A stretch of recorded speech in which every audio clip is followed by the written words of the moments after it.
O estrondo do cadeado batendo na porta da cela ainda ecoa na minha cabeça, como se fosse o som de uma sentença eterna. Aquele ferro frio se fechando não trancava só meu corpo, trancava minha honra, minha história inteira.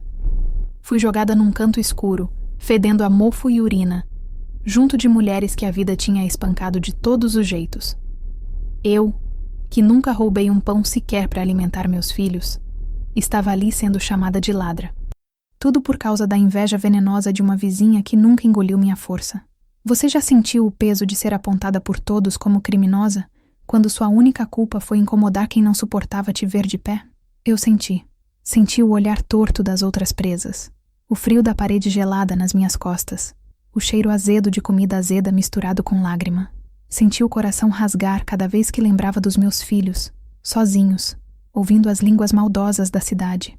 Naquele lugar, entre ratos e gritos de madrugada, eu jurei a mim mesma que não ia me curvar, que, mesmo esmagada pela injustiça, eu sairia dali com a cabeça erguida, e quando a verdade viesse à tona, porque eu sabia que cedo ou tarde viria, quem tinha me jogado naquele inferno ia provar do mesmo veneno que espalhou. O que Valdete não sabia é que cadeia não me destruiu, cadeia me forjou. E quando saí, foi ela quem descobriu o que é viver trancada, não atrás das grades, mas dentro da solidão e do desprezo de todos. Antes de mergulharmos no coração desta história, que começa no fio da navalha entre a liberdade e o desespero, peço que você se junte à nossa comunidade. Histórias como a que você está prestes a ouvir merecem ser compartilhadas e sentidas. Inscreva-se no canal para não perder o desenrolar de destinos como o de Honorina e para que juntos possamos dar voz à força que reside nas pessoas comuns. Agora, feche os olhos e sinta o ar frio daquela manhã de 1985. O portão de ferro, pesado e enferrujado, rangeu com a lentidão de um século. O som era um gemido metálico que cortou o silêncio da manhã fria de Itapetininga. Para Honorina Lopes, aquele ruído não era o de uma abertura, mas o de um parto doloroso. Ela deu um passo para fora, hesitante, os pés ainda acostumados ao chão liso e frio da cela, agora tocando o cascalho áspero e irregular da rua. O ar de agosto, cortante e úmido, invadiu seus pulmões com uma violência que a fez tossir. Era o ar da liberdade, mas tinha o gosto amargo da injustiça. 6 meses, 182 dias, vividos num tempo que não corria, apenas se arrastava. Lá dentro, o mundo era cinza, os sons eram ecos e os cheiros eram de desinfetante e desesperança. Aqui fora, as cores pareciam agredir seus olhos. O canto de um pássaro soava como um grito, e o cheiro da terra molhada era tão intenso que a deixou tonta. Ela apertou a alça da sacola de pano que continha suas poucas posses, um vestido poído, uma escova de dentes gasta e uma carta amassada de sua filha, Lúcia, com o desenho de uma casa e um sol sorrindo. Um sol que parecia uma piada cruel naquela manhã cinzenta. Ela não olhou para trás.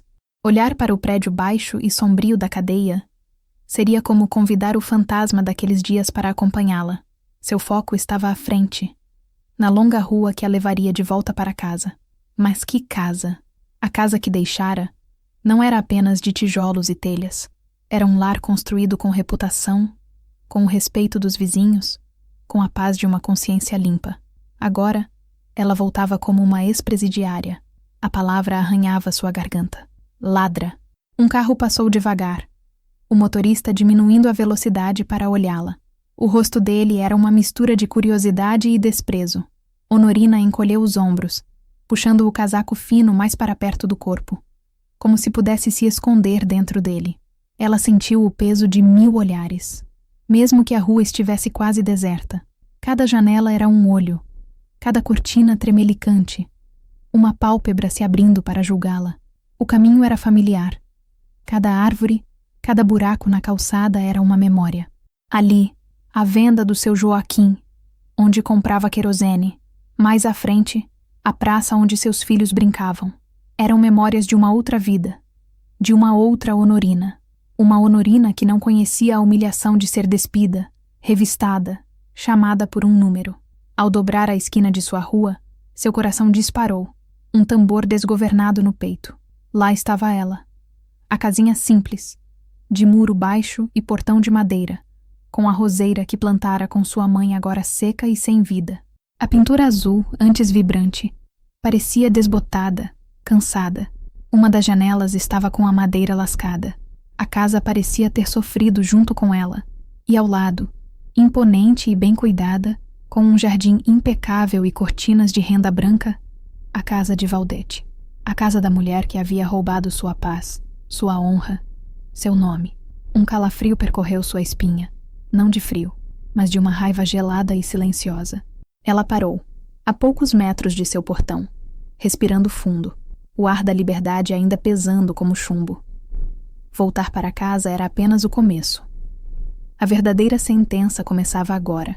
Para entender a profundidade da ferida, é preciso voltar no tempo, para o início de 1984. Itapetininga ainda respirava a tranquilidade de uma cidade do interior onde todos se conheciam, não apenas pelos nomes, mas pelas histórias, pelas dores e, principalmente, pelas fofocas que corriam nas tardes quentes, de cadeira na calçada.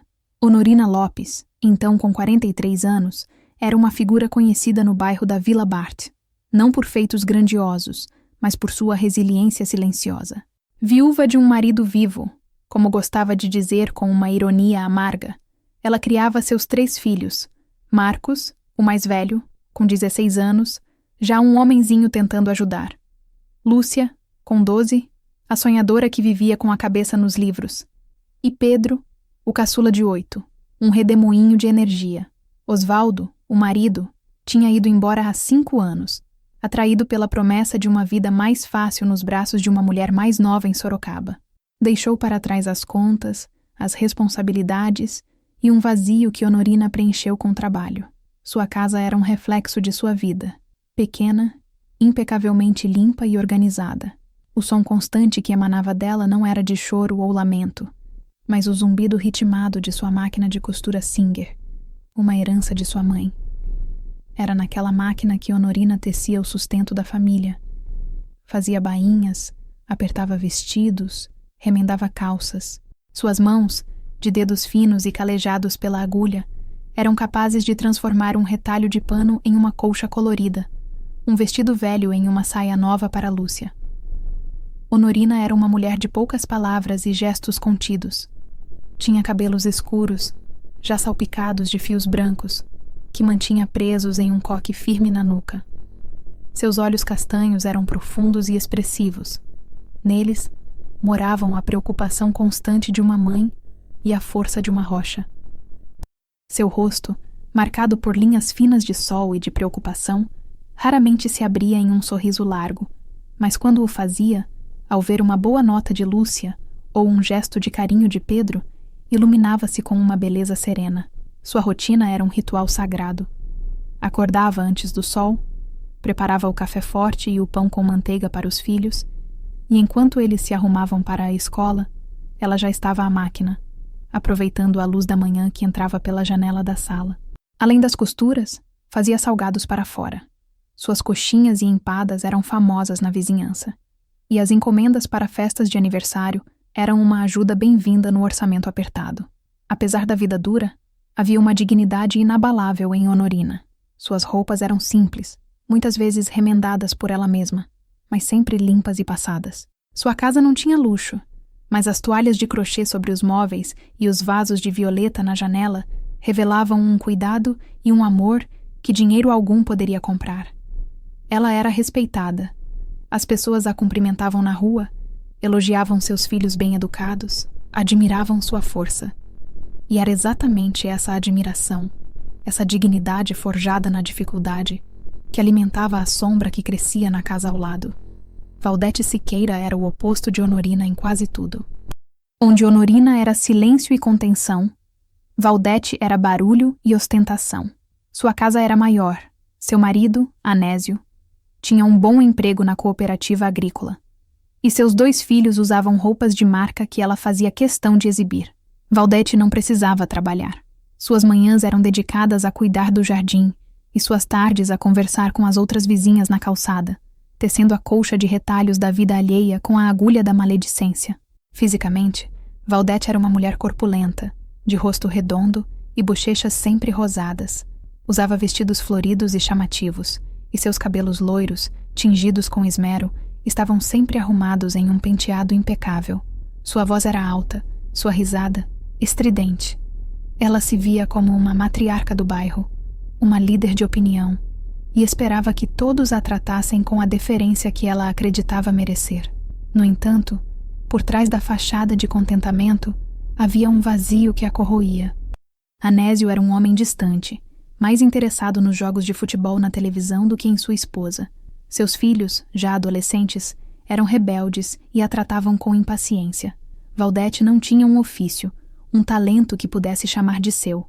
Sua única habilidade era observar e julgar, e seu alvo preferido era Honorina.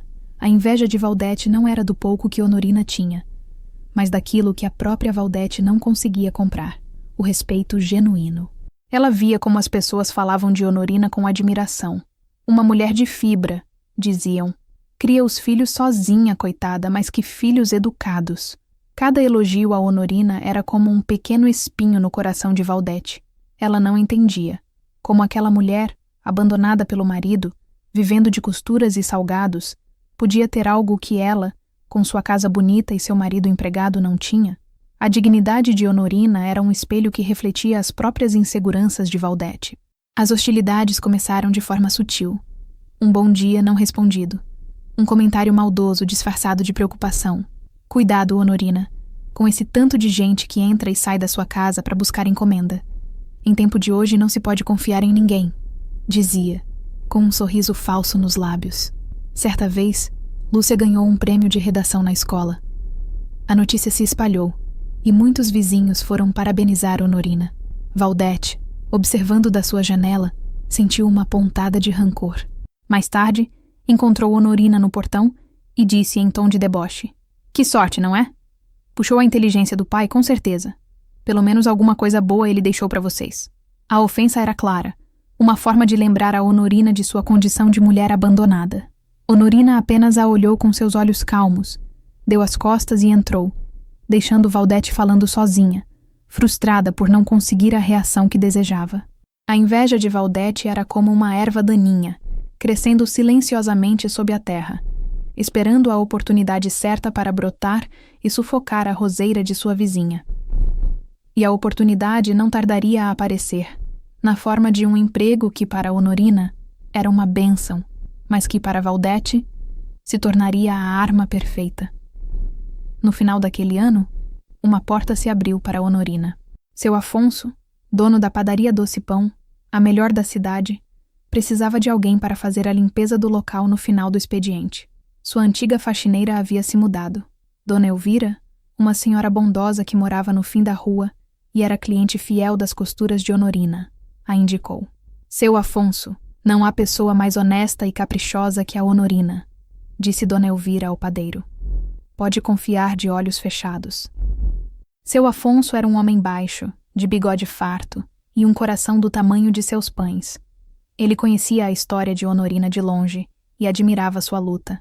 O convite foi feito, e Honorina aceitou com o coração cheio de gratidão.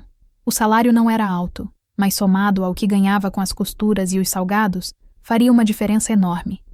Significava poder comprar um tênis novo para Pedro, ou talvez até mesmo um tecido mais bonito para o vestido de formatura de Lúcia. O trabalho começava às 6 da tarde, quando a padaria fechava. Honorina chegava, vestia seu avental e, com balde, vassoura e pano, transformava o chão coberto de farinha e farelos em um piso brilhante.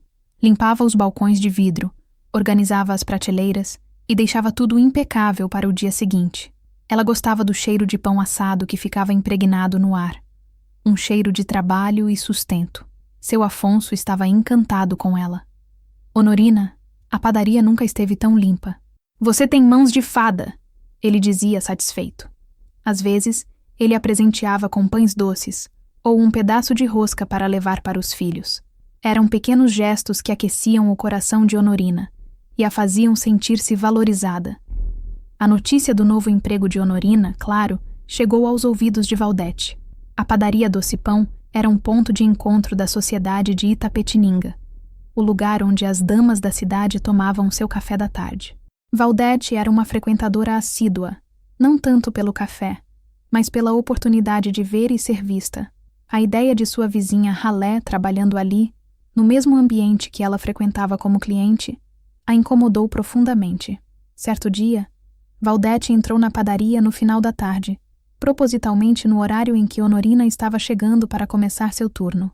Ela se sentou em uma mesa, pediu um café e observou, com um olhar de superioridade, enquanto Honorina vestia o avental e pegava os materiais de limpeza. Quando Honorina passou perto de sua mesa, Valdete a chamou em voz alta, para que todos ouvissem. Honorina, que surpresa vê-la por aqui. A vida está difícil mesmo, não é? Tendo que se sujeitar a limpar o chão dos outros. O rosto de Honorina corou, mas sua voz saiu firme e calma. Qualquer trabalho honesto é digno, dona Valdete. Não tenho vergonha de ganhar meu pão limpando o chão. A resposta digna de Honorina desarmou Valdete e atraiu olhares de aprovação de outros clientes. Furiosa com a pequena vitória moral da vizinha, Valdete engoliu seu café e saiu batendo os pés. Naquele momento, a inveja se transformou em algo mais perigoso, um desejo de humilhação. Ela via a força de Honorina como uma afronta pessoal e decidiu que, de um jeito ou de outro, iria quebrar aquele espírito que tanto a incomodava. A padaria, o lugar da nova esperança de Honorina, se tornaria o palco de sua ruína. O plano de Valdete não foi premeditado com a frieza de um criminoso. Foi algo que nasceu do veneno que já corria em suas veias, uma maldade que se aproveitou da oportunidade. Tudo começou de forma pequena, quase insignificante. Uma semana após o incidente na padaria, seu Afonso estava fechando o caixa e notou a falta de alguns trocados, uma quantia irrisória. Ele coçou o bigode. Pensou que poderia ter dado um troco errado e não deu mais importância ao assunto. No dia seguinte, no entanto, a história se repetiu. E no outro também. Eram sempre quantias pequenas, fáceis de serem confundidas com um erro de contagem. Seu Afonso começou a ficar preocupado. Ele tinha 2 jovens funcionários no balcão, além de sua esposa, Dona Célia, que o ajudava, e, claro, Honorina, que chegava quando todos já estavam de saída. Ele não queria acusar ninguém injustamente. Foi então que Valdete, com sua intuição maligna, percebeu a inquietação do padeiro. Ela era uma observadora atenta. Em uma de suas visitas vespertinas, ela viu seu Afonso contando e recontando as notas do caixa com a testa franzida. Com uma voz melosa, disfarçada de preocupação, ela se aproximou do balcão. Algum problema, seu Afonso? O senhor parece preocupado, ela perguntou, enquanto escolhia um pão doce. O padeiro, um homem de natureza aberta e um tanto ingênuo, desabafou. Ah, dona Valdete, ando notando a falta de uns trocados no fim do dia. Coisa pouca, mas já faz uns dias. Devo estar ficando velho e errando nas contas. Os olhos de Valdete brilharam. Era a fresta que ela precisava. Erro seu Afonso. O senhor é a pessoa mais correta que conheço, ela disse, plantando a primeira semente. Sabe como é? Gente nova trabalhando. E não só os novos. Às vezes, a necessidade faz a pessoa fazer coisas que não quer. Uma mãe solteira, com 3 filhos para criar, as despesas são muitas. Ela não disse o nome de Honorina. Não precisava. A insinuação foi como uma gota de tinta em um copo d'água, turvando a imagem imaculada que seu Afonso tinha de sua faxineira. Ele franziu a testa, desconfortável. A Honorina? Não.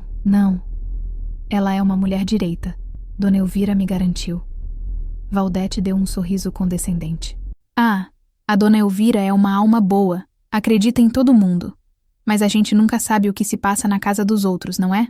A gente só vê a porta da frente. O que acontece lá dentro, as contas que não fecham, o desespero de um filho pedindo algo que não se pode dar, isso ninguém vê. Ela pagou seu pão e foi embora, deixando seu Afonso com aquela pulga atrás da orelha. Ele olhou para o caixa, depois para a porta por onde Honorina entraria em poucas horas. Ele não queria acreditar, mas a semente da dúvida, uma vez plantada em solo fértil da preocupação, começara a germinar. Nos dias seguintes, ele passou a observar Honorina com um olhar diferente, um olhar que misturava a antiga confiança com uma nova e desconfortável suspeita. Honorina, alheia a tudo, continuava seu trabalho com o mesmo esmero de sempre, sem perceber que a tempestade se formava silenciosamente sobre sua cabeça. As pequenas quantias continuaram a desaparecer. O que antes era um incômodo para seu Afonso, agora se tornara uma certeza. Alguém o estava roubando. A atmosfera na padaria Doce Pão mudou. A camaradagem entre os funcionários deu lugar a olhares desconfiados. O padeiro, antes tão jovial, agora passava os dias com uma expressão fechada, o que afetava o humor de todos.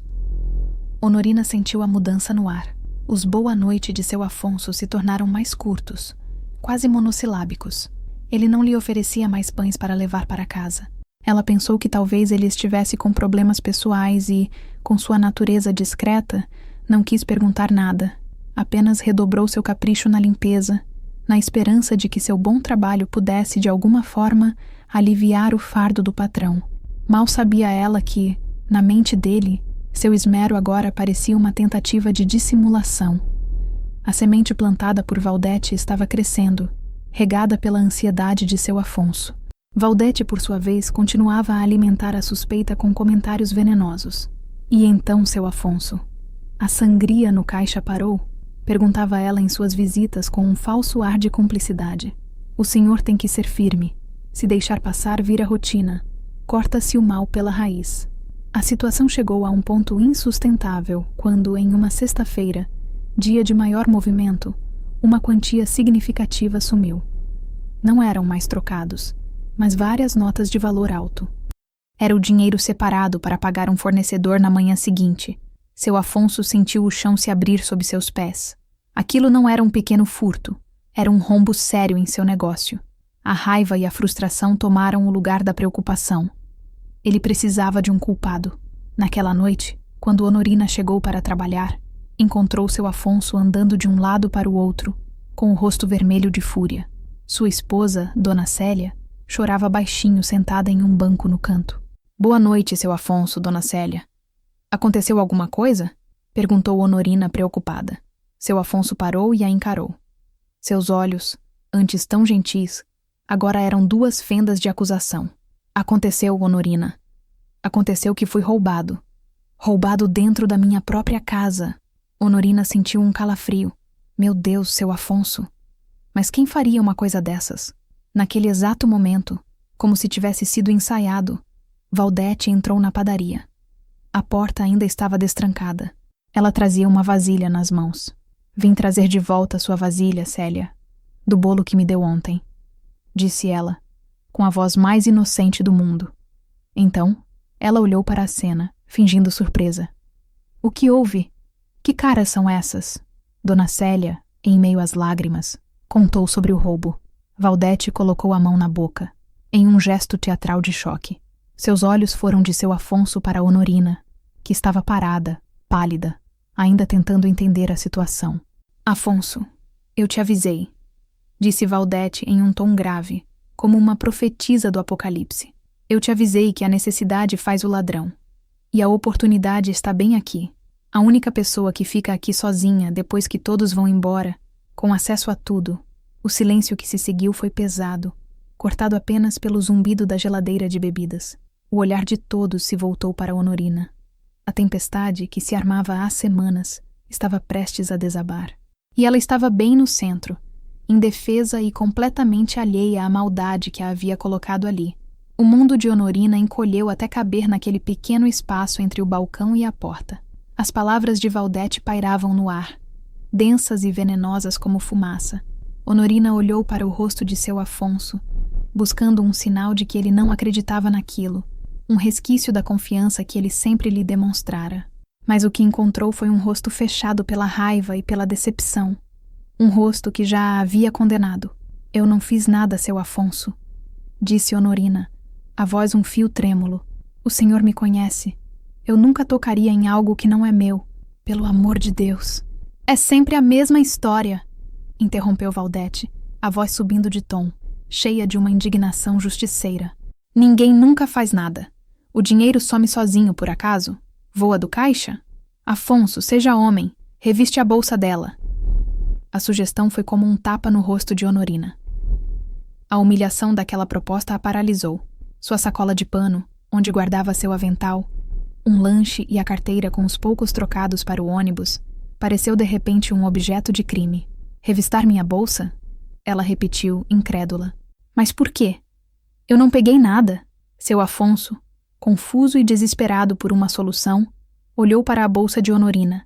Ele não queria fazer aquilo, mas a pressão de Valdete e o peso do prejuízo o cegaram. É só para tirar a dúvida, Honorina. Se não tem nada, não há o que temer. Não, disse Honorina, a voz ganhando uma força que vinha do fundo de sua alma ultrajada. Isso eu não permito. Não sou ladra para ser revistada. Sua recusa, nascida da dignidade, foi interpretada como um sinal de culpa. Valdete sorriu, um sorriso vitorioso e cruel. Viu só, Afonso? Quem não deve, não teme. Ela está escondendo alguma coisa. A situação escalou rapidamente. Valdete, no papel de promotora, continuou seu ataque. Pense bem, Afonso. Desde que ela começou a trabalhar aqui, o dinheiro começou a sumir. É muita coincidência, não acha? Primeiro trocados para testar. Agora que viu que era fácil, levou um monte. Sabe-se lá o que ela faz com esse dinheiro. Deve estar sustentando luxos para os filhos. Cada palavra era uma facada. Honorina sentia as lágrimas queimando em seus olhos, mas se recusava a chorar na frente daquela mulher. Ela olhou para Dona Célia, buscando ajuda. Mas a esposa do padeiro apenas enxugava os próprios olhos, pequena e encolhida em seu banco, incapaz de intervir. Isso é mentira! Gritou Honorina, a voz finalmente se quebrando. É tudo mentira sua. Você nunca gostou de mim. Está fazendo isso de propósito. Eu? O que eu tenho a ver com isso? Devolveu Valdete com um ar de ofendida. Eu só estou tentando ajudar um amigo a descobrir a verdade. E a verdade é que o dinheiro sumiu, e você é a principal suspeita. O impasse se formou. Honorina, firme em sua recusa de ser humilhada. Seu Afonso, perdido entre a dúvida e a fúria. E Valdete, a maestrina do caos, saboreando cada segundo da destruição que provocava. Foi então que seu Afonso, com o rosto sombrio, tomou a decisão que selaria o destino de Honorina. Se você não deixa a gente ver o que tem na sua bolsa, então não tenho outra escolha. Ele caminhou até o telefone de disco na parede. O movimento lento e pesado. Vou chamar a polícia. O coração de Honorina parou. Polícia. A palavra ecoou em sua mente, trazendo consigo imagens de vergonha, de desonra, de seus filhos. O chão da padaria, que ela limpava com tanto esmero, pareceu se desfazer sob seus pés. O tribunal estava encerrado. A sentença, proferida por uma vizinha invejosa e um patrão desesperado, estava prestes a ser executada. O som da sirene da viatura policial cortou a noite de Itapetininga. Um uivo agudo que parecia anunciar a desgraça de Honorina para todo o bairro.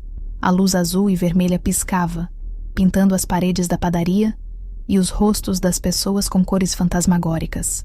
A chegada do carro da polícia foi o ímã que atraiu os curiosos. Vizinhos saíram às portas. Outros se aproximaram, formando um pequeno círculo de espectadores ao redor da padaria Doce Pão. 2 policiais, um mais velho e cansado, outro mais jovem e impaciente, entraram no estabelecimento. O cheiro de pão quente se misturou ao odor de autoridade e apreensão. Seu Afonso, pálido, relatou o ocorrido, sua voz pontuada pelas intervenções prestativas de Valdete, que recontou a história com floreios dramáticos, enfatizando a recusa de Honorina em mostrar a bolsa como prova cabal de sua culpa. Honorina permaneceu em silêncio, encolhida perto da porta. Ela sentia os olhares curiosos da rua queimando sua pele.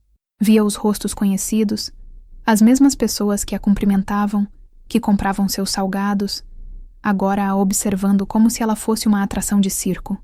Seu mundo, antes sólido e previsível, desmoronava em tempo real. O policial mais velho se aproximou dela. Sua voz não era agressiva, mas carregada de uma burocracia cansada.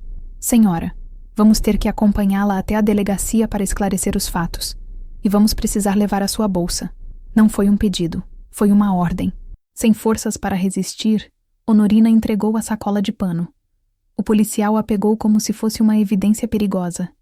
O simples ato de ver seu pertence, tão pessoal e inofensivo, ser tratado como corpo de delito, foi mais uma facada em sua dignidade. O caminho até a viatura foi o mais longo de sua vida. Cada passo era uma tortura. As pessoas abriram caminho, mas seus cochichos a seguiram como um enxame de abelhas. É a Honorina, a costureira. Disseram que roubou a padaria. Quem diria com aquela cara de santa? Coitados dos filhos. A palavra filhos a atingiu como um soco. Marcos, Lúcia, Pedro. Eles estavam em casa, esperando por ela, talvez já preocupados com sua demora. O que eles pensariam? Como ela explicaria aquilo? A vergonha que sentia por si mesma se transformou em uma dor avassaladora por eles. Ao entrar no banco de trás do carro, ela ousou olhar para a multidão. Viu o rosto de Dona Elvira, a senhora que a indicara para o emprego, com uma expressão de choque e incredulidade. E viu Valdete, de pé na porta da padaria, ao lado de seu Afonso. Havia um brilho de triunfo em seus olhos, uma satisfação mal disfarçada que confirmou a Honorina, sem sombra de dúvida, que tudo aquilo era obra dela. A porta da viatura bateu, selando-a em seu novo mundo. Enquanto o carro se afastava, as luzes da rua se tornaram borrões através de suas lágrimas. Ela passou em frente à sua própria casa. A luz da sala estava acesa. Imaginou seus filhos lá dentro, alheios à tempestade que acabara de destruir sua família. Aquele carro não a estava levando apenas para a delegacia. Estava a arrancando de sua vida, de sua casa, de sua honra, em um caminho sem volta pavimentado pela inveja e pela mentira. A delegacia era um lugar onde as cores morriam. As paredes, de um amarelo encardido, descascavam em alguns pontos, revelando o cinza do reboco por baixo. O chão de cimento queimado estava manchado e gasto. O ar era pesado, impregnado com o cheiro de papel velho, suor e um desespero sutil e persistente. Para Honorina, que vivia em um mundo de linhas coloridas e tecidos vibrantes, aquele lugar era a negação de tudo o que conhecia. Eles esvaziaram sua bolsa sobre uma mesa de metal. Um avental dobrado, uma pequena marmita com um pedaço de bolo de fubá, a carteira com alguns trocados e a carta de sua filha. O policial olhou cada item com desinteresse. Não havia dinheiro algum ali, muito menos a quantia que seu Afonso alegava ter sido roubada. Não tem nada aqui, disse o policial mais jovem, com um tom de frustração. Ela deve ter escondido em outro lugar antes de a gente chegar, retrucou o mais velho, já ecoando a narrativa que lhes fora contada. Honorina foi levada para uma sala pequena para o interrogatório. As perguntas eram um carrossel de acusações disfarçadas. Onde está o dinheiro, Honorina? Você está com dívidas? Seus filhos precisavam de alguma coisa? É mais fácil se você confessar. Ela negou tudo, a voz baixa, mas firme. Repetiu sua verdade incansavelmente. Eu não peguei nada. Eu sou uma mulher honesta. Mas suas palavras pareciam se dissolver no ar pesado daquela sala. Eles já tinham uma história, contada por duas testemunhas, o dono da padaria e uma vizinha preocupada. A história de uma faxineira pobre, mãe solteira, que se aproveitou da confiança do patrão. Era uma história simples, fácil de acreditar. A sua versão, a da inocência, era apenas a sua palavra contra a deles. Após horas que se arrastaram como dias, a decisão foi tomada. Com a acusação formal de furto qualificado por abuso de confiança e sem dinheiro para pagar uma fiança que ela nem sabia que existia, o delegado determinou sua prisão preventiva. A alegação era de que ela poderia fugir ou interferir nas investigações. O momento em que o carcereiro abriu a porta da cela foi o ponto de ruptura.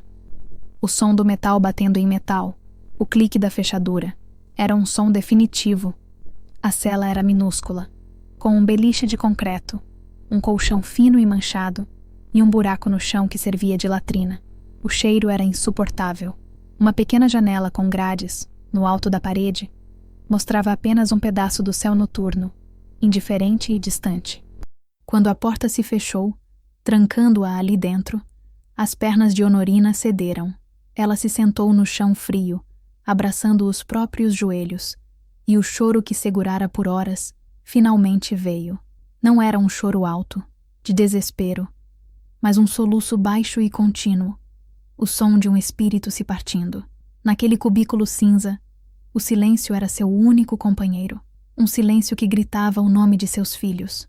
Lúcia, com seus livros, Pedro, com sua bola de futebol, Marcos, que teria que assumir o papel de homem da casa. Como eles estavam? Alguém lhes contara? O que diriam a eles? A dor da injustiça era excruciante, mas a dor de imaginar o sofrimento de seus filhos era uma agonia física, uma faca se torcendo em seu peito. A noite caiu sobre Itapetininga, mas para Honorina A escuridão que desceu sobre sua alma era muito mais profunda e assustadora. A notícia chegou à casa dos Lopes como um ladrão na noite. Foi levada por Dona Elvira, a vizinha idosa, cujo rosto enrugado estava contorcido de dor e incredulidade. Ela bateu à porta e foi recebida por Marcos, já preocupado com a demora da mãe. As palavras de Dona Elvira foram cuidadosas, mas não havia como adoçar o veneno. Sua mãe teve um problema no trabalho e precisou ir à delegacia para explicar umas coisas. Ela vai ter que passar a noite lá. Marcos, com seus 16 anos, entendeu que passar a noite lá era um eufemismo para algo muito pior. Lúcia, que ouvia da sala, sentiu um nó no estômago. Pedro, o mais novo, só entendeu a parte de que a mãe não voltaria para casa, e seus olhos se encheram de lágrimas. Naquela noite, ninguém dormiu. A casa, sempre tão acolhedora sob os cuidados de Honorina, tornou-se fria e assustadora. Cada som da rua era uma esperança de que fosse a mãe voltando. Uma esperança que morria a cada carro que passava direto. O dia seguinte trouxe a confirmação da crueldade. A fofoca, mais rápida e eficiente que qualquer notícia oficial, se espalhou pela escola. A mãe do Marcos é uma ladra. A Lúcia é filha de uma presidiária. As palavras eram atiradas como pedras. Lúcia passou o recreio trancada no banheiro, chorando em silêncio. Marcos, tentando proteger a honra da família, se envolveu em uma briga com um garoto mais velho e voltou para casa com o olho roxo e a alma em pedaços. A responsabilidade caiu sobre os ombros de Marcos como uma tonelada. Ele teve que se tornar o adulto da casa da noite para o dia. Tentou continuar os bicos que fazia, mas o dinheiro era pouco. Dona Elvira e alguns poucos vizinhos leais ajudavam com o que podiam. Um prato de comida, um saco de arroz. Mas a vergonha os impedia de pedir mais. Lúcia, a sonhadora, se fechou em um casulo de tristeza. Seus livros, antes um refúgio, agora pareciam zombar dela com suas histórias de finais felizes. Ela tentou cuidar de Pedro, mas estava tão perdida quanto ele. Pedro, pequeno demais para entender a complexidade da situação, só sabia que sentia uma saudade imensa da mãe, do cheiro dela, do abraço dela. Ele chorava todas as noites, chamando por ela, até adormecer de exaustão nos braços da irmã. Eles eram órfãos de mãe viva. A presença dela estava em toda a casa, na linha e na agulha sobre a máquina de costura, na toalha de crochê que ela estava fazendo, no cheiro de amaciante em suas roupas. Mas sua ausência era um buraco negro que sugava toda a alegria e a segurança. A pior parte era passar em frente à casa de Valdete. Às vezes eles a viam no jardim, regando as flores com um ar de normalidade, como se nada tivesse acontecido. O simples vislumbre daquela mulher era suficiente para revirar o estômago de Marcos e fazer Lúcia tremer de raiva e impotência. Ela havia roubado a mãe deles, havia destruído sua família, e continuava sua vida como se tivesse apenas esmagado um inseto no caminho. A injustiça era tão palpável, tão presente, que se tornou mais um morador naquela casa entristecida. Os dias se transformaram em semanas, e as semanas em meses. O choque inicial de Honorina deu lugar a uma rotina cinzenta e embrutecedora. A cadeia feminina, para onde foi transferida, era um universo à parte, com suas próprias leis, hierarquias e códigos de conduta. Era um lugar projetado para quebrar o espírito, para reduzir uma pessoa a um número e a um crime. No início, Honorina se encolheu. Ela, que nunca havia levantado a voz para ninguém, se viu cercada por mulheres de histórias brutais, de olhares duros e passados violentos. O medo era um companheiro constante. Ela comia a comida insossa em silêncio, cumpria as tarefas de limpeza sem reclamar e se refugiava em seu beliche, de frente para a parede, tentando se tornar invisível. As noites eram as piores. No escuro do dormitório coletivo, o silêncio era preenchido pelos choros abafados, pelos pesadelos e pelas lembranças. Eram nessas horas que o pensamento em seus filhos a torturava com mais força. Ela repassava mentalmente cada detalhe do rosto deles, tentava se lembrar do som de suas risadas, do toque de suas mãos. Essa era sua oração, seu mantra para não enlouquecer. Mas Honorina tinha dentro de si uma fibra que nem mesmo a dureza da vida havia conseguido romper. Lentamente, sua resiliência começou a aflorar. Ela percebeu que, por trás das caras amarradas e das histórias de crimes, muitas daquelas mulheres eram como ela. Mães que sentiam falta de seus filhos. Mulheres que haviam sido levadas a atos de desespero pela vida. Ela fez uma amizade improvável com uma detenta chamada Zilda, uma mulher mais velha, presa por uma briga que terminou mal. Zilda, com seu jeito rude e seu coração surpreendentemente gentil, a tomou sob sua proteção. "Levanta a cabeça, novata", dizia ela. "Chorar não vai te tirar daqui. O que te mantém de pé aqui dentro é saber quem você é lá fora." Inspirada por Zilda, Honorina começou a encontrar pequenas formas de manter sua humanidade. Ela se ofereceu para trabalhar na lavanderia, um trabalho pesado, mas que a mantinha ocupada. O cheiro de sabão a lembrava de casa. Com agulha e linha contrabandeadas, ela começou a remendar as roupas rasgadas das outras detentas. Em troca, ganhava um pouco de proteção, um pedaço extra de pão, ou simplesmente um momento de conversa. Sua habilidade com a costura se tornou sua moeda de troca e sua forma de resistência. Consertar um rasgo no uniforme de uma colega era um ato de criação em um ambiente de destruição. Era uma forma de dizer a si mesma: eles podem ter trancado meu corpo, mas não podem prender minhas mãos, não podem roubar o que eu sei fazer. As visitas quinzenais de seus filhos eram, ao mesmo tempo, a maior alegria e a maior dor. Vê-los através de um vidro grosso, falar com eles por um telefone que falhava, era uma tortura. Ela via o cansaço nos olhos de Marcos, a tristeza no sorriso forçado de Lúcia, o olhar confuso de Pedro. Tentava ser forte por eles. Dizia que tudo ficaria bem, que logo estaria em casa.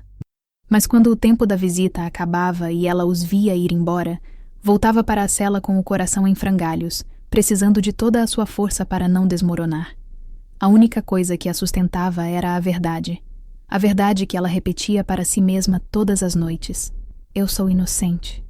Eu vou sair daqui e eu vou voltar para os meus filhos. Essa certeza era a sua cela particular de proteção contra o desespero. Enquanto Honorina lutava para sobreviver dentro da prisão, do lado de fora, a máquina da justiça se movia com uma lentidão exasperante. Seu caso foi designado a um defensor público, um jovem advogado chamado Dr. Fábio, sobrecarregado com dezenas de outros processos, a maioria mais complexos e urgentes que o de um suposto furto em uma padaria. Na primeira conversa que tiveram, no parlatório da prisão, Honorina contou sua história em detalhes, com a sinceridade estampada em seus olhos cansados. Dr. Fábio a ouviu com atenção, anotando em seu bloco. Ele sentiu a verdade em suas palavras, mas sabia que, no sistema legal, a verdade muitas vezes se perde em meio a depoimentos, provas e procedimentos. "O problema, dona Honorina", explicou ele, com uma honestidade brutal, "é que temos a sua palavra contra a de 2 testemunhas, o dono do estabelecimento e uma vizinha. Para um juiz, a palavra da vítima e de uma testemunha ocular pesa muito. E a sua recusa em deixar que revistassem a bolsa foi usada contra a senhora, interpretada como uma admissão de culpa. Mas eu me recusei por uma questão de honra, doutor. Eu não sou ladra para ser tratada daquela forma", ela protestou. "Eu sei, e eu acredito na senhora. Mas a honra é um conceito muito abstrato para um processo criminal. Precisamos de fatos. Precisamos de algo que desminta a história deles." Mas que fatos ela poderia apresentar? Sua única prova era uma vida inteira de honestidade.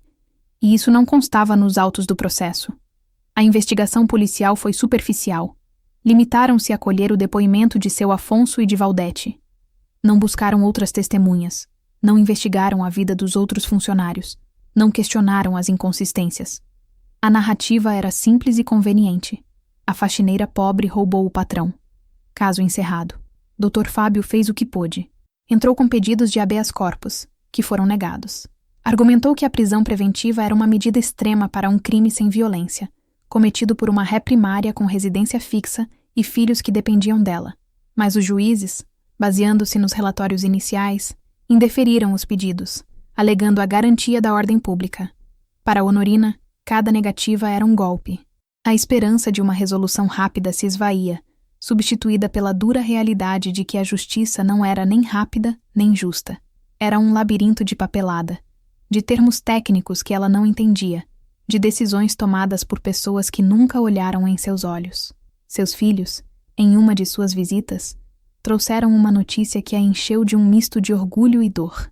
Marcos havia largado a escola para trabalhar em tempo integral em uma oficina mecânica, para poder sustentar a casa. É só por um tempo, mãe. Até a senhora voltar, ele disse, tentando sorrir. Honorina chorou naquela noite. Chorou pela injustiça que aprendia, e mais ainda, pela injustiça que estava roubando a juventude de seu filho. O sistema não a estava punindo apenas a ela. Estava condenando toda a sua família. A cegueira da justiça não estava em sua balança, mas na venda que a impedia de ver o sofrimento humano por trás dos números dos processos. Longe dos corredores frios dos tribunais e das celas da prisão, na pequena comunidade da Vila Bart, uma semente diferente daquela plantada por Valdete começava a brotar. A semente da dúvida. E quem a regava era Dona Elvira. Dona Elvira, com seus quase 80 anos, era a memória viva do bairro. Ela tinha visto crianças nascerem, crescerem e terem seus próprios filhos. Conhecia o caráter das pessoas não pelo que diziam, mas pelo que faziam ao longo de uma vida. E ela conhecia Honorina desde que era uma menina. Sabia de sua luta, de sua honestidade inabalável. A história do roubo simplesmente não se encaixava. No início, ela, como todos, ficou chocada. Mas o choque inicial deu lugar a uma inquietação. Algo estava errado. Ela observava a casa de Valdete e via uma satisfação que a incomodava. Via o sofrimento dos filhos de Honorina e sentia uma pontada no coração. A justiça dos homens podia ter falhado, mas a justiça de sua consciência não a deixava em paz. Ela começou a conversar, de forma discreta, com outras vizinhas, não para fofocar, mas para sondar. Estranho, não é? A Honorina, que nunca pegou uma agulha que não fosse sua. Eu sempre achei a Valdete um pouco exagerada. Pequenos comentários que encontravam eco em outras pessoas que também sentiam aquele desconforto. O ponto de virada aconteceu em uma tarde, na mercearia do seu Joaquim. Dona Elvira estava comprando pão quando ouviu uma conversa entre duas mulheres. Elas falavam sobre Ricardo, o sobrinho de 17 anos de Valdete. Você viu o Ricardo com aquela bicicleta nova? Bonita, né? Disse que ganhou da tia Valdete de presente. Ganhou? Que tia generosa. Semana passada ele comprou um tênis novo também. O rapaz anda cheio do dinheiro. Aquela informação acendeu uma luz na mente de Dona Elvira. Ricardo era um jovem problemático, conhecido no bairro por pequenas confusões e por estar sempre sem dinheiro, pedindo emprestado aos amigos. De onde vinha aquela súbita prosperidade? E por que Valdete, que vivia reclamando dos gastos, estaria dando presentes tão caros ao sobrinho? Dona Elvira não disse nada, mas guardou a informação. Ela começou a observar Ricardo, seus hábitos, seus novos pertences, sua atitude arrogante. Ele não trabalhava. Como se sustentava? Ela se lembrou de algo que a própria Valdete havia dito, meses antes, com orgulho, que tinha dado uma cópia da chave de sua casa para Ricardo, para o caso de uma emergência. Mas Valdete não era apenas vizinha de Honorina. Ela também era vizinha dos fundos da padaria Doce Pão. O terreno de sua casa se conectava com o pátio traseiro da padaria, onde ficavam os depósitos. Uma ideia terrível, e ao mesmo tempo esclarecedora, começou a se formar na mente daquela senhora. E se a oportunidade não estivesse com a faxineira que ficava sozinha à noite, mas com alguém que tinha acesso ao local por outro caminho, em outros horários? Dona Elvira não tinha provas, apenas a intuição de uma vida inteira e uma peça de quebra-cabeça que ninguém mais havia notado. Ela sabia que não podia ir à polícia com aquilo. Eles a tratariam como uma velha fofoqueira. Ela precisava levar sua suspeita a alguém que tivesse o poder e o interesse de investigar. Ela precisava falar com seu Afonso. A luz da esperança, ainda que fraca e vacilante, havia sido acesa. Ricardo Siqueira vivia em um mundo de frustrações. Aos 17 anos, ele se sentia invisível. Não era bom aluno, não tinha talento para esportes e via seus amigos começando a trabalhar, a ter seu próprio dinheiro para sair e namorar. Ele morava com a mãe, irmã de Valdete, em uma casa modesta, e o dinheiro era sempre curto. A inveja que sua tia sentia de Honorina, ele sentia de quase todo mundo. A chave que a tia lhe dera era, a princípio, apenas uma conveniência, mas a proximidade da casa de Valdete com os fundos da padaria despertou sua curiosidade. Ele começou a observar a rotina do lugar. Percebeu que uma pequena janela do depósito, nos fundos, Muitas vezes ficava apenas encostada. Era uma falha de segurança que ninguém parecia notar. O primeiro furto foi por impulso. Ele precisava de dinheiro para um ingresso de cinema. Pulou o muro baixo que separava o quintal da tia do pátio da padaria. Forçou a janela e entrou. O lugar estava escuro e silencioso. Com o coração na boca, ele foi até a área do caixa. A gaveta estava trancada, mas em um pote de vidro ao lado, seu Afonso guardava os trocados. Ricardo pegou um punhado de moedas e notas de valor baixo e fugiu. Foi tão fácil que ele mal pôde acreditar. Ninguém deu por falta. A adrenalina do ato se misturou com a euforia de ter dinheiro no bolso. Ele repetiu a dose alguns dias depois. E depois de novo. Eram sempre pequenas quantias. Ele se tornou um fantasma, entrando e saindo sem deixar rastros. Quando soube pela tia que seu Afonso estava desconfiado e que as suspeitas recaíam sobre a nova faxineira, Honorina, ele sentiu um calafrio. Deveria parar, mas ao mesmo tempo, a situação o beneficiava. Havia um bode expiatório. A atenção estava toda voltada para a pobre mulher. No dia do grande roubo, ele agiu por pura arrogância. Havia visto seu Afonso separar um maço de notas altas. Ele queria comprar uma bicicleta nova, queria impressionar uma garota. O risco era maior, mas a recompensa também. Naquela tarde, antes de Honorina chegar para o trabalho, ele entrou na padaria e pegou todo o dinheiro. Quando sua tia, em um misto de fúria e triunfo, lhe contou que Honorina havia sido presa, Ricardo sentiu uma pontada de culpa, mas a sensação foi rapidamente sufocada pelo alívio. Estava livre. Ninguém jamais suspeitaria dele. Com o dinheiro do roubo, ele se sentiu o rei do mundo. Comprou a bicicleta, tênis de marca, roupas novas. Começou a frequentar bares, a pagar rodadas de bebida para os amigos. O rapaz quieto e frustrado deu lugar a um jovem exibicionista e imprudente. Ele não percebeu que seu deslumbramento era sua própria armadilha. Em uma cidade pequena como Itapetininga, uma mudança tão drástica de comportamento não passava despercebida. As pessoas comentavam: a bicicleta cara, as roupas novas. Sua ostentação, que ele via como um símbolo de seu sucesso, era na verdade um farol que começava a atrair a atenção indesejada, especialmente de um par de olhos atentos e sábios, os de Dona Elvira. Dona Elvira sabia que precisava agir com cuidado. Acusar o sobrinho de Valdete sem provas concretas poderia causar uma guerra na vizinhança e não levaria a lugar nenhum. Ela precisava plantar a semente da dúvida no lugar certo, assim como Valdete havia feito, mas com a intenção oposta, a de buscar a verdade. Ela esperou o momento oportuno. Em uma tarde de domingo, viu seu Afonso sentado na varanda de sua casa, que ficava a poucas ruas da dela. Ele parecia abatido, com o olhar perdido no horizonte. Desde a prisão de Honorina, o padeiro não era mais o mesmo. A satisfação de ter encontrado um culpado havia dado lugar a um peso na consciência. Ele não era um homem mau, e a imagem daquela mulher sendo levada pela polícia o assombrava. Dona Elvira caminhou lentamente até a casa dele, levando como pretexto um pedaço de bolo de milho em um prato coberto por um guardanapo de crochê. Boa tarde, seu Afonso. Fiz um bolinho e lembrei do senhor, disse ela com sua voz suave. Ele a convidou para se sentar. Conversaram sobre o tempo, sobre a saúde, sobre as trivialidades que preenchem as conversas no interior. Então, com a delicadeza de quem toca em uma ferida, Dona Elvira guiou o assunto para o que realmente importava. Tenho pensado muito na Honorina. Ela começou, olhando para o prato em seu colo. E naqueles meninos. Uma tristeza o que aconteceu. Sabe, Afonso, eu conheço aquela mulher desde que ela era uma moça. Ajudei a fazer o enxoval do casamento dela. Nunca, em todos esses anos, ouvi uma única história que manchasse o nome dela. Por isso essa história do roubo não me desce pela garganta. Seu Afonso suspirou. O peso do mundo em seus ombros. Eu também, Dona Elvira, eu também. Mas o que eu podia fazer? O dinheiro sumindo. A Valdete falando. Na hora da raiva a gente não pensa direito. A Valdete, repetiu Dona Elvira, com uma pausa significativa. Ela sempre teve um gênio difícil, não é? E uma implicância com a Honorina que todo mundo via. Ela deixou a frase no ar antes de continuar.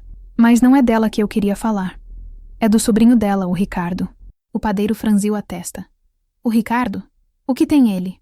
O senhor tem visto o rapaz ultimamente? Parece que ganhou na loteria. Bicicleta nova, roupa de marca. Dizem que foi a tia que deu. Mas a Valdete vive reclamando de dinheiro. Achei estranho. Dona Elvira se inclinou um pouco, baixando a voz. E tem outra coisa, Afonso. O quintal da casa da Valdete dá para os fundos da sua padaria, não é? E o Ricardo vive lá. Tem até a chave da casa dela. Um rapaz jovem, com acesso fácil aos fundos do seu comércio, e de repente aparece cheio de dinheiro, na mesma época em que o senhor foi roubado. É só uma coincidência, claro. Mas é uma coincidência muito grande. Ela não acusou. Apenas conectou os pontos, deixando que a própria lógica fizesse o trabalho. Ela viu a expressão de seu Afonso mudar, a dúvida inicial, a confusão, e então, um lampejo de horror em seus olhos, quando a possibilidade que ela apresentara começou a fazer sentido. Ele se lembrou da janela do depósito, que o funcionário mais novo às vezes esquecia de trancar direito. Lembrou-se de ter visto Ricardo rondando a rua em horários estranhos. Dona Elvira se levantou. Bem, já tomei muito do seu tempo. Pense nisso, Afonso. Uma mulher está presa. E 3 crianças estão sofrendo. A verdade precisa aparecer. Seja ela qual for. Ela foi embora, deixando para trás um pedaço de bolo e uma dúvida devastadora no coração do padeiro. A narrativa simples e conveniente que ele havia aceitado começava a ruir, revelando uma possibilidade muito mais sombria e complexa. A conversa com Dona Elvira foi como uma pedra jogada em um lago de águas paradas. As ondulações da dúvida se espalharam pela mente de seu Afonso, perturbando sua paz. Ele não conseguiu dormir naquela noite. As palavras da velha senhora ecoavam em sua cabeça, conectando-se a pequenas observações que ele havia ignorado. Na manhã seguinte, ele chegou à padaria mais cedo do que o habitual. Foi direto para os fundos. A janela do depósito estava fechada, mas ele examinou a tranca. Estava frouxa. Com um pouco de força, seria fácil abri-la por fora. Ele sentiu um frio na espinha. Seu Afonso era um homem de ação, não de especulação. Ele precisava confirmar suas suspeitas. Sabia que confrontar Ricardo diretamente poderia não dar em nada. O rapaz negaria tudo. Ele precisava de uma abordagem diferente. Ele precisava falar com Valdete. Ele esperou até o final da tarde, o horário em que ela costumava aparecer. Quando Valdete entrou na padaria, com seu ar de superioridade de sempre, seu Afonso a chamou para seu pequeno escritório nos fundos, com o pretexto de querer lhe mostrar um novo produto. Assim que a porta se fechou, a expressão amigável do padeiro desapareceu. Valdete, preciso falar sério com você. É sobre o seu sobrinho, o Ricardo. Valdete ficou na defensiva imediatamente. O que tem o meu sobrinho? Ele anda gastando muito dinheiro ultimamente, não acha? Bicicleta, roupas. De onde está vindo tudo isso? A máscara de Valdete começou a rachar. Um brilho de pânico passou por seus olhos. Eu dei um dinheiro a ele. Um presente bem generoso, disse seu Afonso, a voz dura como aço. Engraçado, Valdete, porque esse presente apareceu exatamente na mesma época em que fui roubado, e o seu sobrinho tem acesso fácil aos fundos da minha padaria pelo seu quintal. O rosto de Valdete ficou pálido. Isso é um absurdo. Você está me acusando? Depois de tudo que fiz para te ajudar a pegar aquela ladra? E se a ladra não for ela, Valdete? E se a ladra, ou melhor, o ladrão, esteve debaixo do seu nariz o tempo todo? E se você sabia disso? A acusação direta a fez desmoronar. As lágrimas de crocodilo vieram, a indignação forçada. Como ousa? Eu sou sua amiga.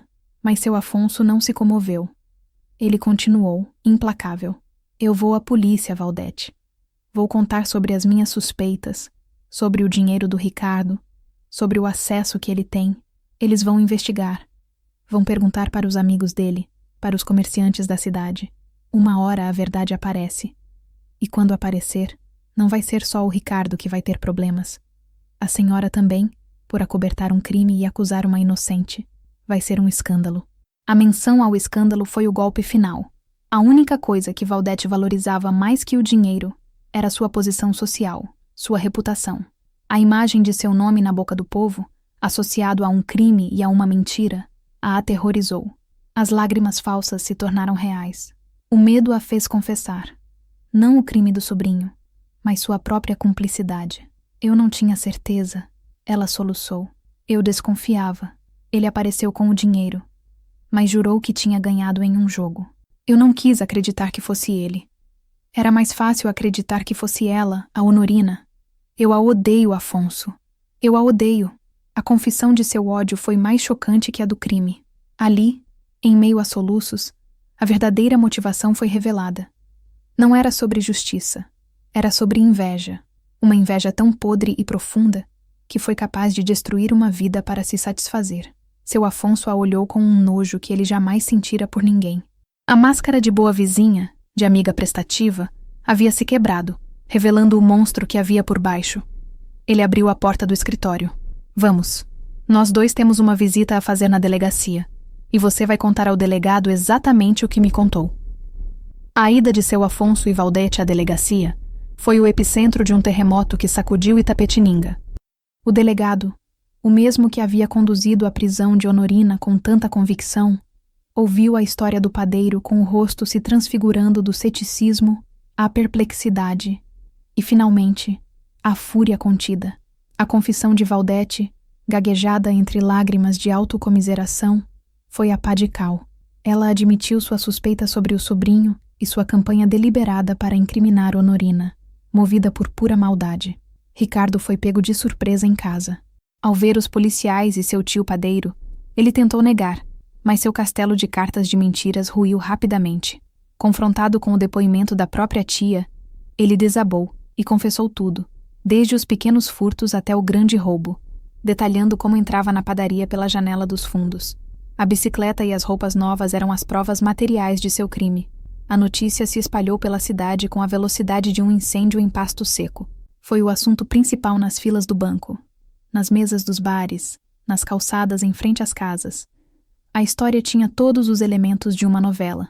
Uma inocente presa, uma vizinha invejosa, um jovem ladrão e uma reviravolta chocante. A reação da comunidade foi um misto de espanto e vergonha coletiva.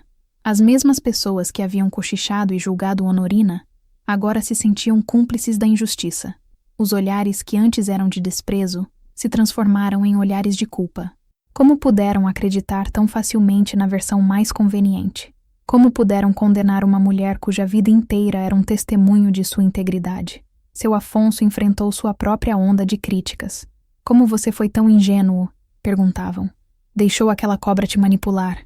Ele aceitou cada crítica em silêncio, pois sabia que merecia. Sua culpa era imensa, não apenas pelo prejuízo financeiro que Ricardo lhe causara, mas pelo dano irreparável que sua precipitação causara à vida de Honorina e de seus filhos. O maior desprezo, no entanto, foi reservado a Valdete. Da noite para o dia, ela se tornou a pária da cidade. As vizinhas que antes compartilhavam fofocas com ela agora viravam o rosto quando ela passava. Seu marido, Anésio, um homem que se importava acima de tudo com as aparências, foi humilhado publicamente. A vergonha era um fardo pesado demais para ele. A casa de Valdete, antes um símbolo de status, tornou-se uma ilha de silêncio e isolamento. As cortinas de renda branca, que antes pareciam elegantes, agora pareciam esconder a vergonha que morava lá dentro. Para os filhos de Honorina, a notícia foi uma explosão de emoções. Alívio, alegria, raiva. A mãe deles era inocente. Eles podiam finalmente andar na rua de cabeça erguida. Marcos sentiu um peso ser tirado de seus ombros. Lúcia chorou de felicidade. E Pedro, o pequeno, sorriu um sorriso genuíno pela primeira vez em meses, perguntando: então a mamãe vai voltar para casa agora? A verdade, tão esperada e tão necessária, havia chegado. E com ela, a promessa de que o portão daquela prisão finalmente se abriria. O alvará de soltura de Honorina demorou 2 dias para ser expedido. 2 dias que pareceram uma eternidade. A burocracia, tão rápida para prender, era dolorosamente lenta para libertar. Naqueles 2 dias, a notícia de sua inocência já havia chegado à prisão. As outras detentas a olhavam com uma nova dose de respeito. Ela não era mais a ladra da padaria. Era a mulher que havia sido injustiçada e que, contra todas as probabilidades, estava sendo vindicada. Quando o guarda finalmente chamou seu nome e disse as palavras mágicas: junte suas coisas, você está livre, Honorina sentiu as pernas fraquejarem. A realidade daquele momento era tão avassaladora que parecia um sonho. Ela refez o caminho de sua chegada, mas em sentido inverso. A devolução de seus pertences, a assinatura dos papéis, Cada passo era um rito de passagem de volta ao mundo dos vivos.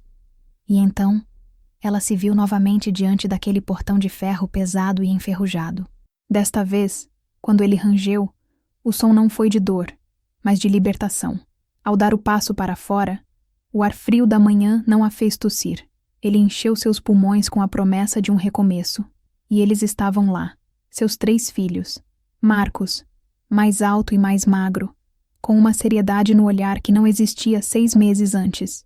Lúcia, com os olhos vermelhos de tanto chorar, mas com um sorriso que iluminava todo o seu rosto.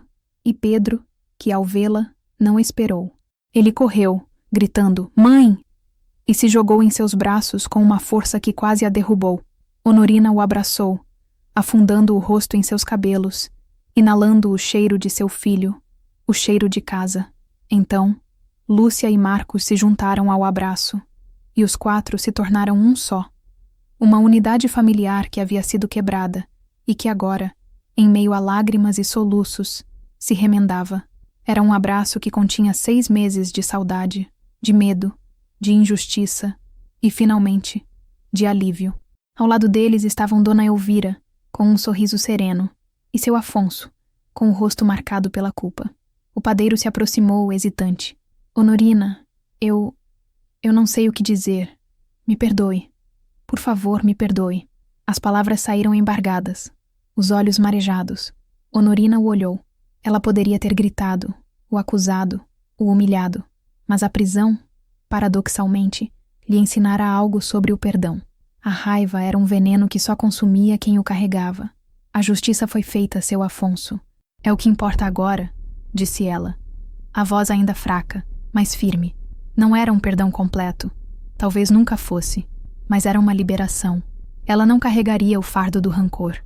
Já havia carregado peso demais. Amparada por seus filhos, ela começou a caminhar pela rua, de volta para casa. Não era mais o caminho da vergonha, mas o caminho da reconquista. Reconquista de sua liberdade, de sua família, de sua vida. E o mais importante de tudo, a reconquista de seu nome, que agora brilhava mais forte do que nunca, limpo pela verdade. Caminhar por sua própria rua foi uma experiência surreal. As janelas que antes pareciam olhos julgadores agora se abriam, e os vizinhos saíam às portas. Mas os olhares não eram de desprezo, e sim de uma estranha mistura de respeito, culpa e admiração. Alguns acenavam timidamente, outros baixavam a cabeça, envergonhados. Honorina caminhava de cabeça erguida, segurando as mãos de seus filhos. Ela não era mais a ex-presidiária, era a sobrevivente. Quando chegaram ao portão de madeira de sua casa, Lúcia correu para abri-lo. O rangido familiar da dobradiça foi música para os ouvidos de Honorina. A roseira estava seca, a pintura desbotada. A casa exalava um ar de abandono, um reflexo do que sua família havia passado. Ao cruzar a soleira da porta, uma onda de emoção a dominou. O cheiro da casa, uma mistura de tecido, do tempero que sua mãe usava e das lembranças de sua vida, a envolveu como um abraço. Tudo estava em seu lugar, mas coberto por uma fina camada de poeira e tristeza. A máquina de costura Singer estava no canto, silenciosa, coberta por um pano. Ela caminhou pela pequena sala, tocando os móveis, as fotografias na estante. Eram os seus filhos, pequenos. Era ela com seus pais. Eram os cacos de sua vida, esperando para serem colados. Nos dias que se seguiram, a casa voltou a ganhar vida. Honorina, com uma energia renovada, começou a limpeza. Abrir as janelas para deixar o sol entrar, varrer a poeira, lavar as cortinas. Cada tarefa era um ato simbólico de purificação, de expulsar a sombra daqueles 6 meses. A comunidade, movida pela culpa, tentou se redimir. Vizinhos apareceram com pratos de comida, bolos, cestas de frutas. O dono da mercearia mandou uma compra completa, dizendo que era por conta da casa. Eram gestos de desculpa, uma tentativa de reparar o que haviam ajudado a quebrar. Honorina aceitava com uma gratidão contida, sem humildade excessiva nem arrogância. Ela entendia a natureza humana. Seu Afonso foi um dos mais insistentes. Ele apareceu em sua porta no dia seguinte, oferecendo não apenas um pedido de desculpas, mas uma compensação financeira por todos os salários que ela não recebera e pelos danos morais. É o mínimo que posso fazer, Honorina. E seu emprego? Está lá, se você o quiser de volta. Honorina pensou por um momento. Voltar àquele lugar? Ao palco de sua maior humilhação? Ela olhou para sua máquina de costura. Agradeço, seu Afonso, mas meu lugar é aqui na minha casa com minhas costuras. Era sua declaração de independência. Ela não precisava mais daquele emprego. Sua dignidade não estava mais à venda, nem mesmo por um salário. Ela descobriu o tecido que estava guardando para o vestido de formatura de Lúcia. Com as mãos firmes, que não haviam perdido a habilidade, ela ligou a máquina de costura. O zumbido familiar encheu a casa. Um som de normalidade, de recomeço. Enquanto o tecido deslizava sob a agulha, Honorina não estava apenas costurando um vestido. Estava costurando os retalhos de sua vida, unindo as partes que haviam sido brutalmente rasgadas, criando algo novo e forte a partir da dor. A casa estava voltando a ser um lar. Enquanto a casa de Honorina voltava a se encher de vida, a casa ao lado mergulhava em um silêncio sepulcral. A justiça dos homens sentenciou Ricardo a cumprir uma medida socioeducativa e Valdete a prestar serviços comunitários e a pagar uma indenização a Honorina. Mas a verdadeira sentença de Valdete não foi proferida por um juiz. Foi proferida pela comunidade que ela tanto valorizava. O desprezo social foi sua prisão. As amigas que antes tomavam café com ela agora atravessavam a rua para não cruzar seu caminho. Os convites para festas e eventos secaram. Seu nome, antes pronunciado com respeito, agora era sinônimo de falsidade e maldade. Seu marido, Anésio, não suportou a humilhação. Para ele, a honra da família era tudo. Semanas após o escândalo, ele arrumou suas malas e foi embora, pedindo transferência para uma filial da cooperativa em outra cidade. Não houve briga, apenas uma declaração fria. Você destruiu nosso nome. Não posso mais viver ao seu lado. Seus filhos, que já eram distantes, se afastaram ainda mais. O filho mais velho, que morava em São Paulo, parou de visitá-la. A filha, que ainda morava com ela, passava os dias trancada no quarto, envergonhada demais para encarar os colegas na escola. A casa, antes cheia do barulho de suas ostentações, agora era um mausoléu de seus fracassos. Honorina não precisou fazer nada. Não houve confronto. Não houve palavras de vingança. Sua simples presença, sua vida sendo reconstruída do outro lado do muro, era a maior afronta para Valdete. Honorina a via às vezes, através da janela. Valdete parecia ter envelhecido 10 anos em poucos meses. O cabelo, antes impecavelmente arrumado, agora estava desgrenhado. Os vestidos floridos deram lugar a roupas escuras e sem forma. Certa manhã, Honorina estava no quintal, cuidando de sua roseira, que com água e adubo começava a dar os primeiros brotos. Valdete apareceu em sua própria varanda. Seus olhares se cruzaram por cima do muro. Nos olhos de Valdete, Honorina não viu ódio, mas um vazio profundo, uma desolação que era mais assustadora que qualquer raiva. Havia a ruína de uma pessoa que havia perdido tudo, não por um golpe do destino, mas por suas próprias escolhas, por ter deixado o veneno da inveja consumir sua alma. Honorina apenas sustentou o olhar por um instante e depois voltou a cuidar de sua roseira. Ela não sentia prazer na desgraça da vizinha. Sentia uma espécie de tristeza melancólica. Valdete tinha tudo. Uma casa confortável, segurança financeira.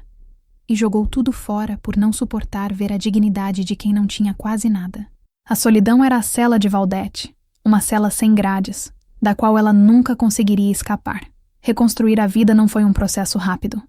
A indenização paga por Valdete e a compensação de seu Afonso ajudaram a quitar as dívidas acumuladas e a dar um respiro financeiro, mas a verdadeira reconstrução era a da confiança e da rotina.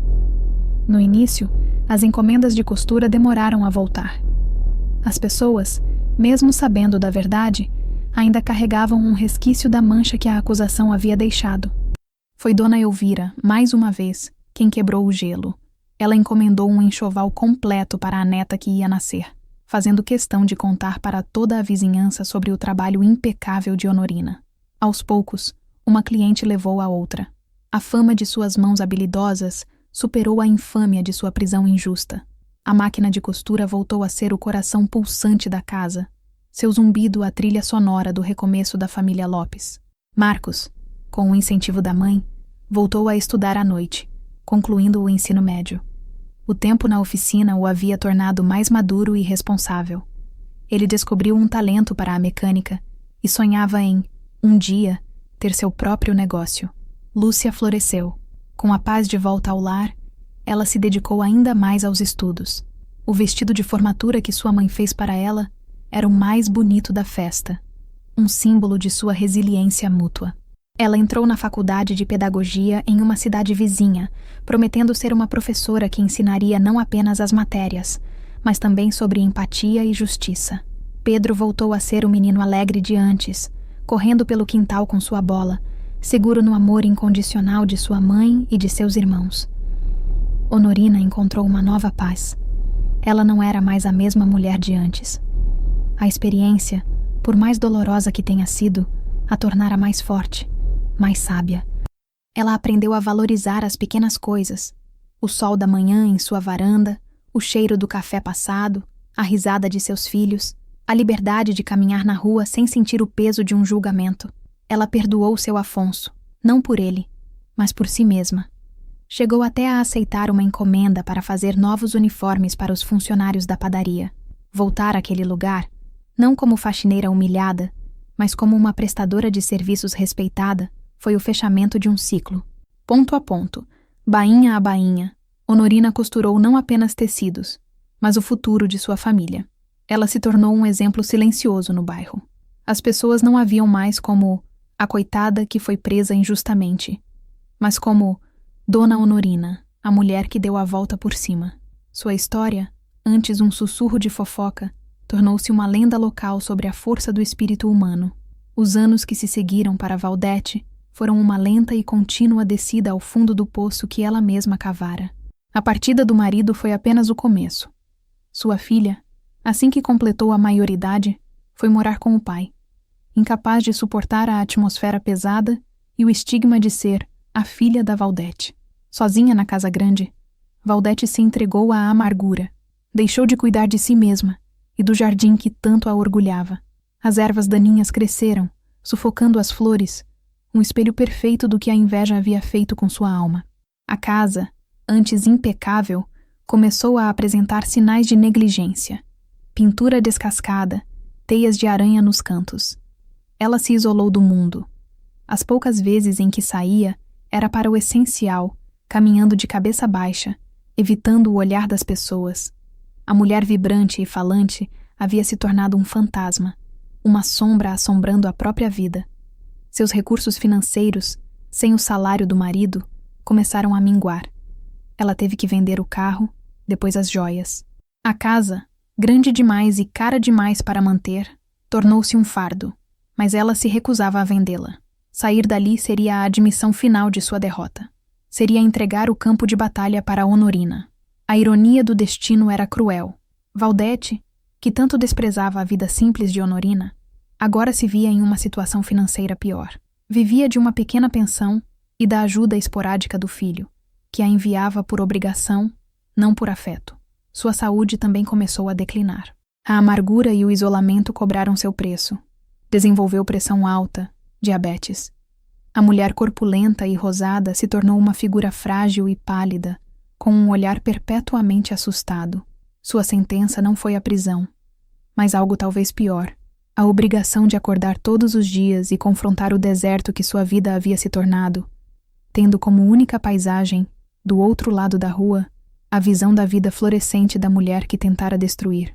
A casa de Honorina, sempre com movimento, com as risadas dos netos que começavam a chegar, com o cheiro de bolo no ar, era um lembrete constante e torturante de tudo o que Valdete havia perdido e de tudo o que ela nunca soubera, de fato, possuir. O tempo, esse tecelão implacável, passou. Décadas se foram, levando consigo as mágoas mais afiadas e deixando para trás a sabedoria das cicatrizes. Agora, aos 74 anos, Honorina Lopes era a matriarca de uma família próspera e feliz. A casinha azul foi reformada e ganhou um segundo andar, construído com o esforço de Marcos, que se tornara dono de uma oficina mecânica de sucesso. Ela não morava mais sozinha. O sobrado azul era o ponto de encontro da família. Lúcia, a professora dedicada, casou-se e teve 2 filhos. Pedro, o caçula, tornou-se um fisioterapeuta respeitado. Todos os domingos, a casa se enchia com a algazarra dos netos, que corriam pelo quintal onde a roseira, agora uma touceira viçosa, florescia em abundância. Honorina já não costurava para fora. Suas mãos, agora um pouco trêmulas e manchadas pela idade, dedicavam-se a fazer roupas para os netos e a remendar os pequenos rasgos da vida cotidiana. Sua velha máquina Singer ainda ocupava um lugar de honra na sala, um monumento à sua jornada. Ela era conhecida no bairro como Vó Honorina. As novas gerações conheciam sua história como um conto, uma lição sobre resiliência. Ela se tornara uma figura sábia e serena, de cabelos completamente brancos, presos no mesmo coque firme de sempre, e olhos castanhos que agora continham a profundidade de quem viu o pior da natureza humana e escolheu responder com dignidade. Ela se sentava na varanda, em sua cadeira de balanço, observando o movimento da rua. Via as crianças brincando, os casais passeando, a vida seguindo seu curso. Ela não era uma mulher amarga. A prisão, a injustiça, a dor. Tudo aquilo fazia parte de quem ela era, mas não a definia. O que a definia era a família que construiu, o amor que cultivou, a paz que encontrou. Às vezes, um de seus netos se sentava em seu colo e pedia: "Vó, conta de novo a história de quando a senhora foi mais forte que todo mundo." E ela contava. Não com raiva, mas com a calma de quem narra uma lição aprendida. Contava que a maior fortaleza não está nos muros que construímos, mas na verdade que carregamos dentro do peito. E que a honra, uma vez que você sabe que a possui, ninguém pode verdadeiramente roubar. Podem apenas tentar escondê-la por um tempo. Em uma manhã ensolarada de sábado, Honorina foi à feira livre como fazia toda semana. Gostava do burburinho, das cores das frutas e legumes, das conversas com os feirantes que a conheciam há anos. Com sua sacola de pano a tiracolo, ela caminhava devagar, escolhendo tomates, cheirando um maço de coentro. Ao parar na barraca do pasteleiro, ela viu uma figura encurvada, sentada em um caixote de madeira no canto, perto das caixas de lixo. Era uma mulher idosa, de cabelos brancos e ralos, vestida com roupas gastas e desajustadas. Ela comia um pastel que alguém, por caridade, lhe dera. Honorina a reconheceu imediatamente. O tempo havia sido cruel, mas os traços de Valdete ainda estavam lá, soterrados sob camadas de sofrimento e abandono. Seus olhares se cruzaram por um breve instante. Nos olhos de Valdete, Honorina viu um lampejo de reconhecimento, seguido por uma onda de vergonha e medo.